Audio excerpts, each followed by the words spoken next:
Shalom. Barakatah Yahweh, Ba'ashem Yahweh Shai, Ba'ashem Rakakadash. All praises and glories definitely due, especially in the times we're living in. Much respect to the apostles and levels of Great Millstone and to all the brothers out there doing the work. I say Shalom. All right, I'm going to play a video for you. As you can see, it runs about 7 minutes, 24 seconds. And what you're going to hear are two Edomite scholars, all right, who know, right, who the Gentile believers were and are, okay? And basically, when, again, the word Gentile has two meanings. It is talking about the Gentile heathen nations, but now in the scriptures, when you read, and you're reading the New Testament, and you're reading the epistles of Paul, Apostle Paul, okay, he is referring to the Israelites who are in those Gentile heathen nations, because that's what you're known as. Okay, and all of us before coming into this truth, being brought out of the darkness by Yahweh, Ba'ashem Yahweh Shai, we were known as Gentiles. But what we are, according to the scriptures, we are the remnant. Okay, we are the seed of Israel.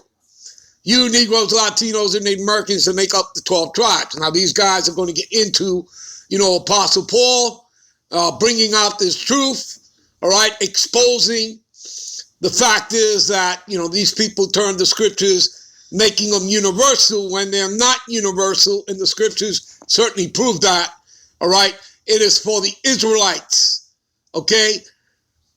Again, from the heavens, from the Heavenly Father, Yahweh, given unto the angels to give unto the prophets. You understand that? And to give unto Israel, okay, unto his chosen people, all right? So they're also going to discuss dispersion, all right, the diaspora, and understand that there were many dispersions, many diasporas, okay, that have taken place. And this is all prior to even the fall of Jerusalem in 67, 70 AD. Okay? So, because you had the split of the kingdoms, all right? You understand that? You had the split of the kingdoms, the northern and the southern kingdom. So, and again, not all of the southern kingdom remained. Some of the northern kingdom stayed with the southern and vice versa. Okay? You understand that, people? And again, you, on top of all the dispersion and diasporas and the fall of Jerusalem, you still had the Atlantic slave trade take place 1492 with Cristobal Colon. You know him as Christopher Columbus, all right, who is, converted to Judaism. All right, so he put the tribe of Ephraim, 1,100, of the Indian tribes, of the tribe of Ephraim, the head of the northern kingdom.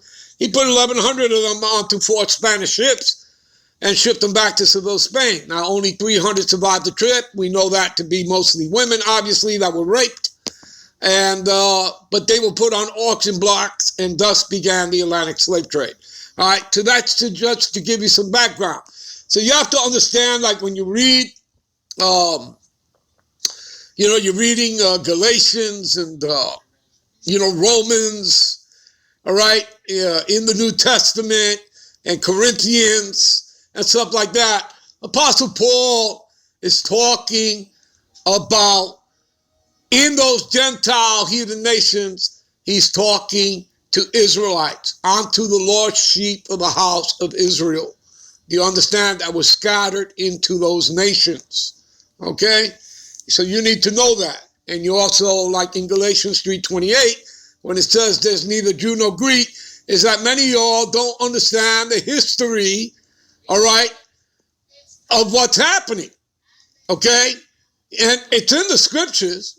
Again, you can go to Maccabees, all right, and you can go into circular history. You have to understand that those were Jews, Israelites, okay, that were under King Antiochus Epiphanes, all right? And you had Israelites that made a covenant, okay, with the heathen. Do you understand? And they were known as Hellenists, Hellenistas, all right? Just look that word up, Hellenists, all right, which meant that they were following the ways and the customs of the heathen, okay, that they gave up. They uncircumcised themselves, okay? You understand? From the law, from the covenant. You understand? All right, let's play the video.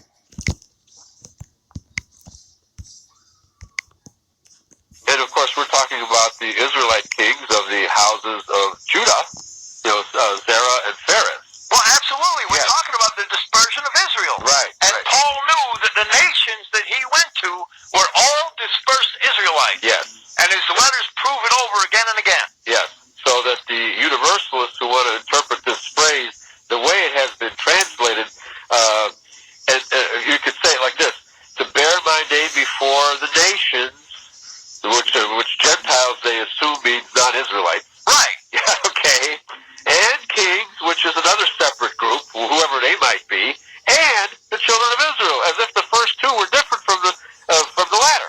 Right, but the grammatical construction is called a hendiatrisin, and it means one by means of three. It means that all three of these entities being mentioned are actually the same. The nations and the kings of the sons of Israel is the literal reading. Yes. Okay, very good. Well, let me finish with verse 16. For I will show him how great things he must suffer for my name's sake. So for the Paul bashers, these two verses, 15 and 16, are very succinctly declaring that Paul is a chosen vessel. Absolutely. The Paul bashers are doing us a great disservice. Yes. Because these verses not only do that, they prove that Christianity is for only the lost sheep of the house of Israel. Right, because of the bad translation, the universalists have chosen to universalize it, and the Paul bashers agree with them, not understanding the grammar here. Well, the Paul bashers... Well, like he just said, all right? Okay? So, really, you have to be an Israelite to be a Christian, all right? In Acts 11:26 is one of the scriptures that prove that, all right? Who are the disciples coming out of the temple of Antioch that were called Christians? Those are the disciples of Yahushua. You understand, people? All right? All right. Let's get back to the video, okay? The Paul bashers' biggest mistake is simply taking for granted that the mainstream translators translated all this properly. Right, absolutely. And they botched it at every turn. Yeah, they universalized it, they twisted it and perverted it at every turn. Right. And this is one of the primary verses. Yes, very good. So let me just, one more question. So you heard them. You see?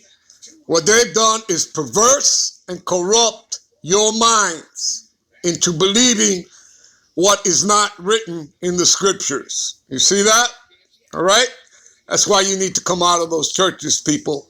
All right? And the Lord doesn't dwell there. He dwells amongst his people. It tells you that twice in Acts. What is that? Acts 7:48 and Acts 17:24. All right? He does not dwell in temples built by hands. And by the way, he refers to those temples, churches, all right, to be harlot houses. You read that in Jeremiah 5 and 7. All right? Let's continue. Before we close this evening, do you think that this false translation or this mistranslation here is deliberate, or are the King James? It appears to me, this is the conclusion that I've come to for a lot of these really bad translations, is that these translations from the Greek in the New Testament, especially the writings of Paul, it sounds to me like these King James translators didn't know Greek that well. It seems to be on many occasions that they did not know Greek that well. Okay. And the men before them made errors. Yeah. The biggest error, the biggest sin of the translators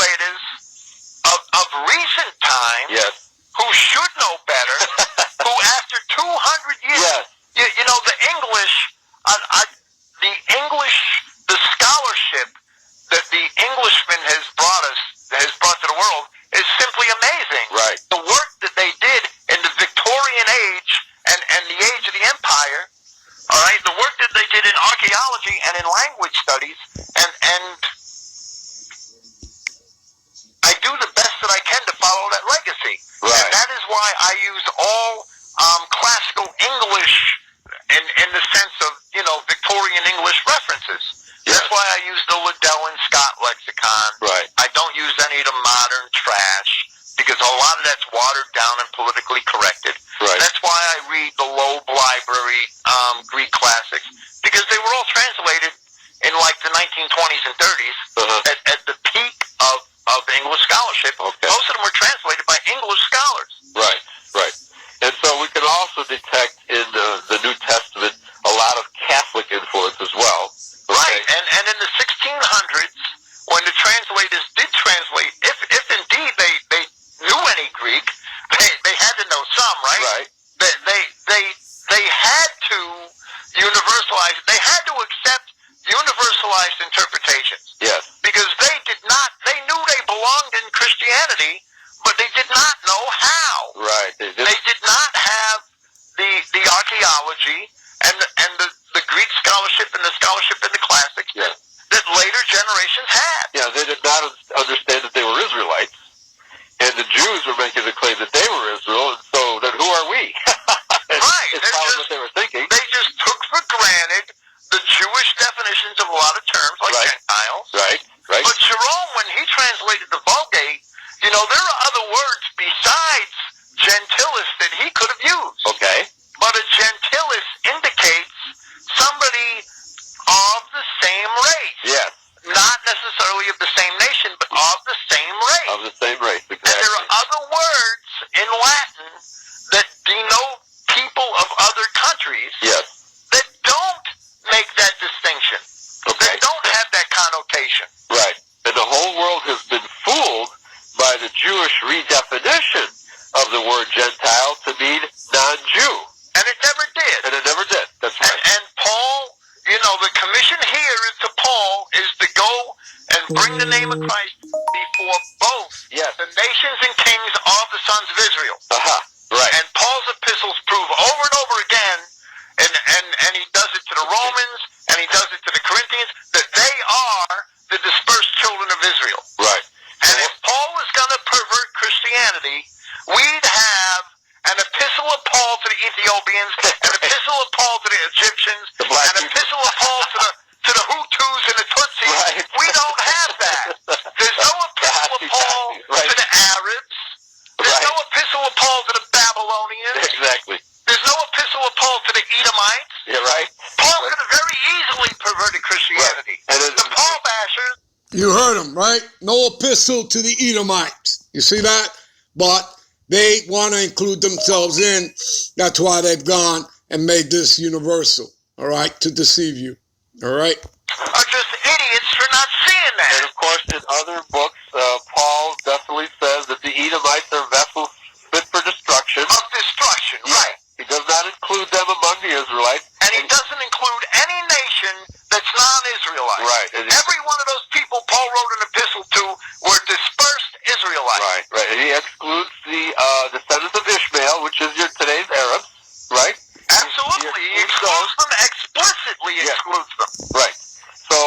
So if you thoroughly understand the writings of Paul, and obviously this is one of the verses, in verse 15 here, that can be universalized because of the way it's translated. And if it's translated correctly, it's absolutely not universal. That's right. Yeah, very good. It's exclusive. Yes. Okay. That's why I wanted to discuss these last two verses in detail. Thank you, William Fink. We are making mincemeat of the universalist interpretation of the Holy Scriptures, especially the New Testament. I love this stuff. All right? So thanks for joining me on this edition of Yahweh's